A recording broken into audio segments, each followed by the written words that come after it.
How you doing, everyone? Welcome to this lecture for your module, The Paralympic Athlete.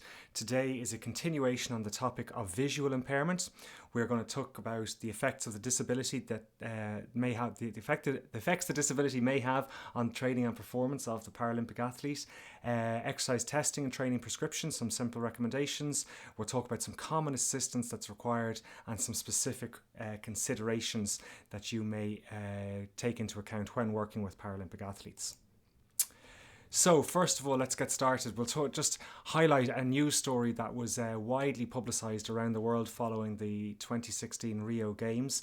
In the men's T13 1500 metre final. So you guys should know that T13 stands for track, and 13 is the visual impairment classification for athletes who are blind. They are the least visually impaired athletes who compete on the track.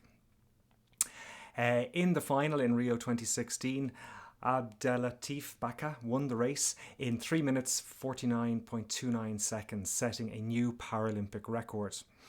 A couple of weeks earlier, the Olympic final was won by Matthew Centrowitz from the USA, who won the gold medal in 3 minutes 50 dead. So the Paralympic final was actually over 2.7 seconds faster than the Olympic final. In fact, it wasn't just Baka, the Paralympic champion, that beat Centrowitz time-wise that year. It was the top 4 finishers in the Paralympics all beat the Olympic gold medalist. This obviously was a big news story that year, and it was widely publicised that 5 Paralympians ran the 1500 metre faster than the Olympic gold medalist. So why weren't these athletes competing in the Olympics? Well, it was less publicised that the 2016 final for the 1500 metres in Rio was the slowest final in 84 years.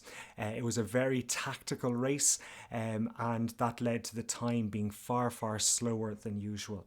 The 1500 metre world record is 3:26, so that's 24 seconds faster than the Paralympic record. So there's a significant gap in performance there between the Olympic and the Paralympic world records. However, in 2016, the Olympic and the Paralympic times were very, very close together, with the Paralympic champion running a faster race than the Olympic champion. So there's always a caveat when you see headlines like this, but this story does nicely illustrate that physiologically there's no difference in the performance ability of visually impaired athletes compared to able-bodied athletes. So, taking that on to consider training and performance of athletes with a visual disability, athletes with visual impairments can do most types of exercise and fitness assessments as their able-bodied counterparts, as long as appropriate accommodations are available and made. Here we have a study that looked at the effect of training, aerobic and anaerobic training capacity in tandem cyclists. The study looked to investigate the differences in a 7-month training program on the aerobic and anaerobic capacity of tandem cycling athletes with and without visual impairments. So it's obviously a nice straightforward study to do. You've got a visually impaired athlete in the stoker on the back of the bike, and you've got an athlete without a visual impairment acting as the pilot on the front of the bike, and those 2 athletes are both going to do the exact same training program. So you can determine whether one athlete is adapting more or less than the other athlete. And the most important finding from this study was that visual impairment does not limit the training effects in the development of aerobic and anaerobic capacity in these cyclists. There were similar rates of improvement of VO2 max and max power output following the 12-month training program. And this is a really important finding for coaches and athletes. It means that their expectations, the results, and their interpretation of those results should be the same as any other athlete. Here we have another study that looked at something different. It looked at maximal isometric strength and muscle power performance in Paralympic versus Olympic judo athletes. So they performed a number of tests to assess the maximum isometric strength and the power, and they determined that the max isometric strength was equal between the Olympic and Paralympic athletes that they tested. However, maximum muscle power was superior in the Olympic athletes. So why was this? Well, the authors concluded that one of the likely explanations was training limitations amongst the Paralympic athletes. The visual impairment that these athletes has strongly affects their performance in specific muscle power exercises. So we're talking ballistic movements here and plyometric type movements, which limits and can hamper the prescription of these explosive movements to these athletes. So looking at that in a little bit more detail, the power production of the athletes can be impaired by the coordinative aspects and the ability to transfer strength gains into performance, into sport-specific performance. This is most evident in exercises that require high coordinative demands or complex motor skills. The problem is not that these athletes can't adapt to strength and power exercises. It is more to do with the difficulty in the coordination and, as we said, the ability to transfer the strength gains into sport-specific performance. So athletes with visual impairments are generally more cautious when they're performing certain movements. And they'll have difficulty performing tasks where their centre of gravity is outside of their base of support. Olympic athletes will commonly use Olympic lifts like the clean and jerk and the snatch and variations of those exercises in their training, and they will also use plyometric exercises to develop power. So we're talking jumping, bounding exercises. However, for Paralympic athletes with visual impairments, learning and performing these highly complex skills is tricky and they are less commonly used. So again, for example, if you've got an athlete who's got a visual impairment and you're asking them to perform a plyometric jump up onto a box where they can't see what they're landing on, they can't judge the height of what they are jumping onto, that makes those moves very, very difficult. Even other plyometric exercises where they may not be using an implement, they may be bounding or jumping on the spot. Again, they are just often a little bit more cautious with those movements and they are generally less commonly prescribed. Balance, coordination and strength can all be trained. However, the effectiveness of the training program very much comes down to the coach's ability to impart appropriate instructions to the athlete. So how well can the coach instruct the athlete? Can they give them good technical instruction? Can they give them confidence in what they're supposed to be doing to facilitate the athlete utilising these methods in their training program? Also, it's noted that some individual athletes with visual impairments may have associated poor balance and deviations in their body posture. This means they can have difficulties with static and dynamic balance, poor posture, deficient motor control, and impaired mobility and gait, and that could lead to a lower ability to perform these power-related tasks. So it's not an impairment in the ability to adapt to training. That's an important distinction that we're trying to make here. It's more the coordinative aspects of the movement and their ability to transfer those gains into sporting performance. So it also comes down to whether the athlete has a congenital or an acquired visual impairment. There are differences in how these athletes should approach their training, can adapt their training, and should be coached. When we're considering this, we consider a couple of different things. First of all, body schema. This is a general term which describes personal awareness of your body, including the location and orientation of its various body parts and their relative motion in space and time, as well as its functional integrity. Right? It's a very complicated way of saying it is an awareness of where your body is in a particular space, how it is moving in that space, and as well as how well you are moving in that space. This is something that's often taken for granted. It's not something that people without a visual impairment would ever even consider, but it does have a big impact on your ability to effectively carry out normal motor activities, because you need to be able to appreciate the static position of your body and the kinetic, your dynamic movement of the body in a space, as well as its individual parts, where those body parts are in relation to each other. We also have body perception, which is how we understand or interpret where our body is. And we have proprioception, the ability to sense stimulus arising within your body, which tells us about your position, motion, and equilibrium. Even if a person is blindfolded, you will know. So if an able-bodied, a person without a visual impairment is blindfolded, you will know through your proprioception whether your arm is by your side or whether it's above your head, whether you're lying down or standing, whether you're upside down, or whatever position your body is. It is your proprioception that gives you that feedback. Athletes with visual impairment are different, and your coaching strategy may depend on whether the athlete has a congenital versus an acquired visual impairment. So athletes with congenital visual impairments, these are athletes who have been blind or had a visual impairment from birth, will often have poor body schema. That means they will have a poor understanding of where their body is positioned in a space and where their body is after moving. Okay. However, conversely, they will often have excellent proprioception. So athletes with a congenital visual impairment will have excellent understanding of the position of their body and where their body parts are in relation to each other. They just have difficulty interpreting where their body is in a given space, in a three-dimensional space around them, not the position of the body or the location of their body parts in relation to each other.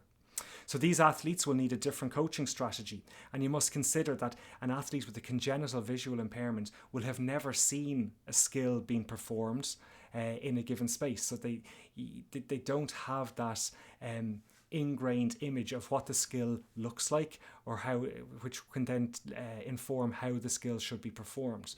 So if they've never seen it, it means that the coach is going to have a different strategy when it comes to imparting knowledge to that athlete. In athletes who have an acquired visual impairment, so athletes who were not visually impaired from birth, who may have, for whatever reason, have acquired a visual impairment later in life, their body schema and their perception of their body is normal. However, their proprioception can be poor, especially soon after they have acquired their impairment. It takes time to readjust their senses, and because the visual sense has been removed, their proprioception may need to be refined or re-practiced. So they will rely on other stimuli to tell where their body position is in space, and that needs to be practiced. Okay, so let's talk about some recommendations for exercise testing and training when you are working with athletes with a visual impairment. I suppose number one, first and foremost, is to make sure that the facility, the training facility, wherever you are testing, training, whether it's indoors, outdoors, in a gym, in a lab, on a track, on a field, the facility needs to be clear of any unexpected obstacles, and there's a need for you to familiarise the athlete with the testing and training environment. So if it's not free of unexpected obstacles, and if the athlete is not familiar with the space, they are vulnerable to injury. You should start sessions with spatial orientation of the area that the athlete is in, and allow them to touch any relevant items of equipment, e.g., for example, like goalposts, markers, treadmills, bikes, gym equipment, whatever it may be that you're using. Allow them to become orientated in the space and familiar with the equipment that they're using.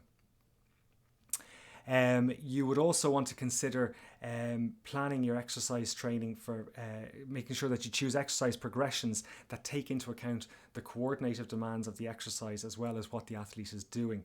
Visually impaired athletes should be well supervised at all times and provided with enough space so that they can lift weights, move, or perform whatever task it is safely within the area they are working. Individuals who have congenital visual impairments will also need additional instructions to perform complex movements, and again that is down to the coach to develop the skills and ensure that they are communicating well. On that, the coach should make sure that they use very precise vocabulary and consider what descriptions they are using. Because some visually impaired athletes may not understand certain descriptions that you give. So this is due to gaps in their knowledge. Athletes who have congenital visual impairments have no reference to shapes or to specific instructions that you might give them. So high knees might mean nothing to a visually impaired athlete, or telling them to move their arm in a particular shape or pattern. They don't have that pattern stored, so you might have to describe this differently to them. When approaching or coaching a group or a group of athletes with visual impairments, or an individual with visual impairments, always introduce yourself by name, and you may have to do this more than once to allow them to become familiar with the sound of your voice, so they can recognize you by the sound of your voice. Try to verbalize your body language. So again, athletes with visual impairment or sight loss may not be able to read your facial expressions or make eye contact with you. So be expressive with your voice to further enhance your communication. Use forms of non-verbal language when available, so touch and movement can be useful. So with a visually impaired athlete, you may have to physically help them move their body through the movement that you want them to perform.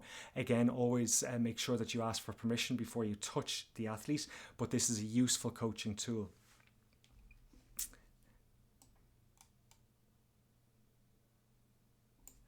You might want to give athletes more descriptive responsibilities. So ask them to describe back what you want them to do. So once you've instructed them, ask them to describe it back to you, so you can tell whether they understand the task and what you want them to do. And if you don't, try and iron out any discrepancies between what you want them to do and what they understand your instruction to mean.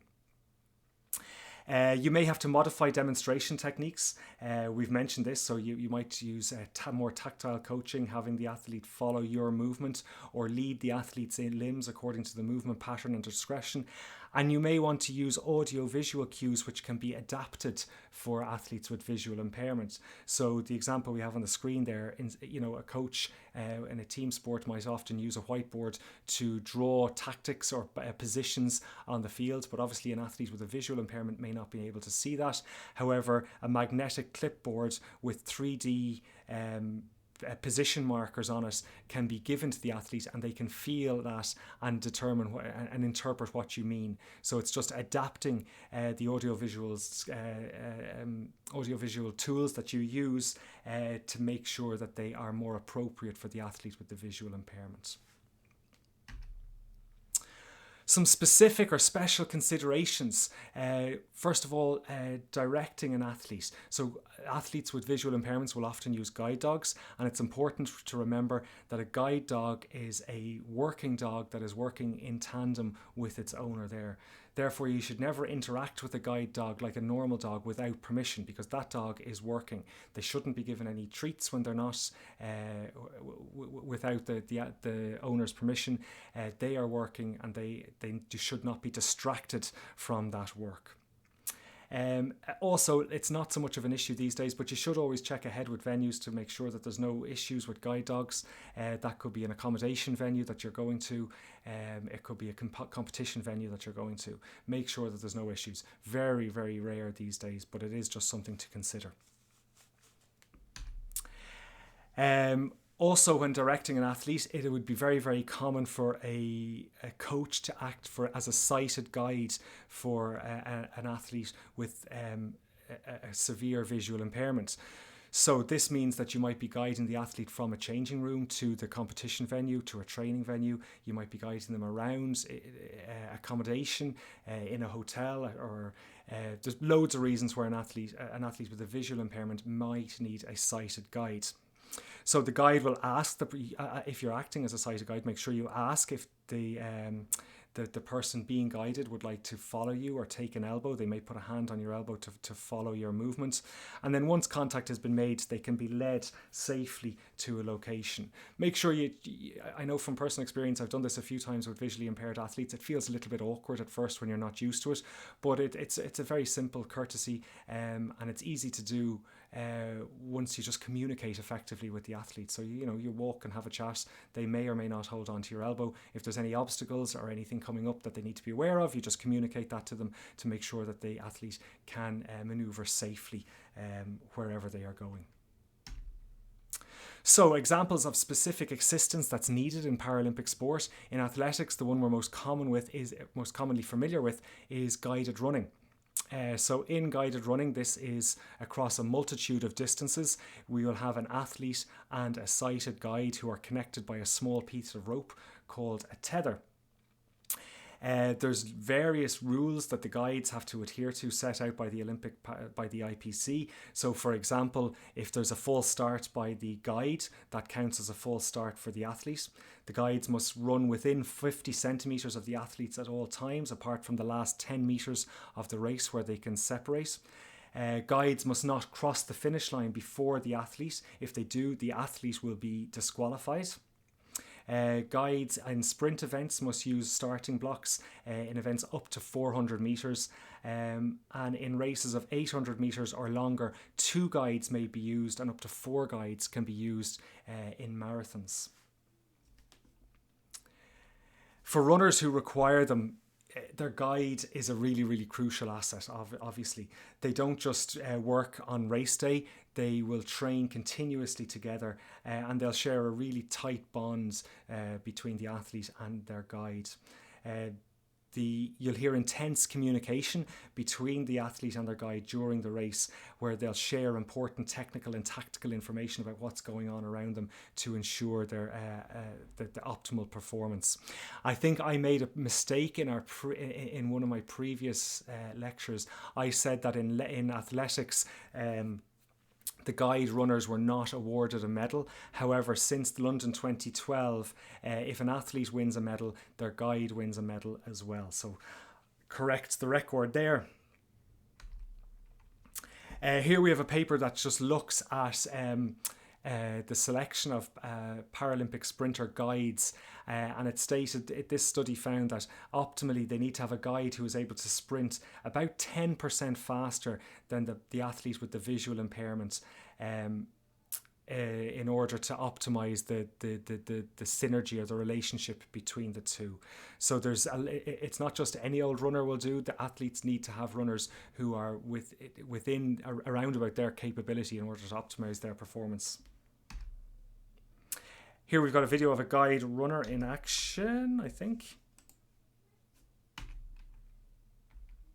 Oh, the video's missing there. I'll have to fix that. But it's just a YouTube video from the Rio Paralympic Games, where it shows a nice bit of detail in the setup of the race, the athlete and the guide getting set up, the conclusion, the actual running of the race and the conclusion of the race.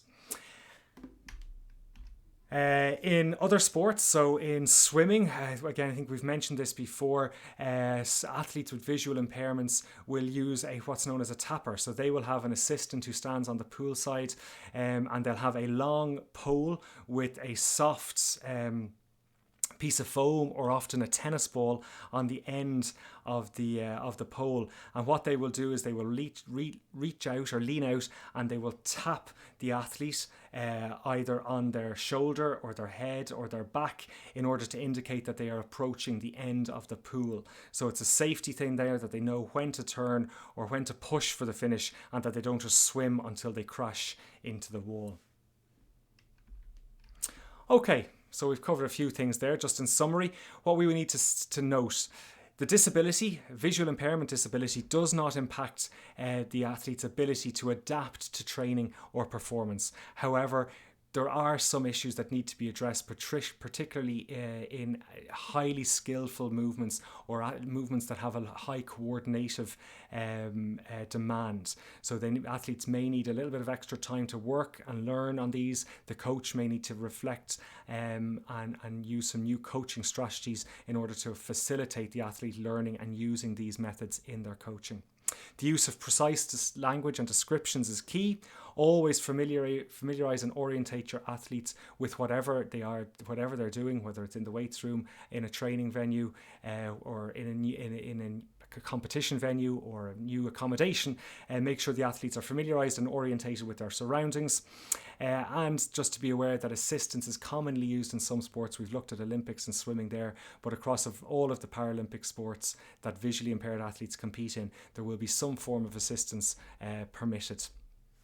Okay, that's it for this lecture. Thank you very much for your attention. Don't forget to check out the extra additional resources that are available on Moodle. There are some extra book chapters and videos and research articles that are there for you to dive into, all related to athletes with visual impairments as well. Okay, thanks for your attention. I'll see you in the next lecture.